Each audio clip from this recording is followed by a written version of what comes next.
আমি ভালো যাবো, বেবাক খারাপ কাম ছেড়ে দেবো। তুমি যা যা কইবে আমি তাই তাই করুম, তুমি যা চাইবে আমি তাই করুম। তুমি শুধু আমার ভালোবাসা দাও। দোহাই লাগে, আপনি আমাকে মুক্তি দিন প্লিজ। অনেকটা আমি দুনিয়ার থেকে মুক্তি দিছি, কিন্তু তোমার আমি জীবন থেকে মুক্তি দেবো না। একদিকে দুনিয়া, আরেকদিকে তুমি। আমি দুনিয়াদারি ছেড়ে দিতে পারি, কিন্তু তোমার আমি ছাড়বো না।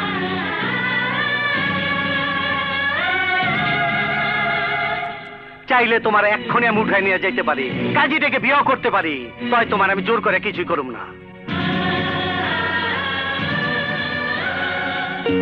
হাজার ফুলের মাঝে একটি লাল গোলাপ তুমি, আমার এই কঠিন হাত দেয় তার আমি ছিড়ুম না। তোমার আমি সুন্দর মতন মনের ফুলদানিটা সাজায় রাখুম, তুমি রাজ রানী হয়ে থাকবা। ভালোবাসার জন্য মানুষ কি না করছে। সম্রাট শাহজাহান তার বিবির জন্য তাজমহল বানিয়েছে, ইংল্যান্ডের রাজা সিংহাসন ছাড়ছে। আমিও তোমার জন্য তার চেয়ে বেশি কিছু করব, কারণ আমি যে তোমার ভালোবাসি।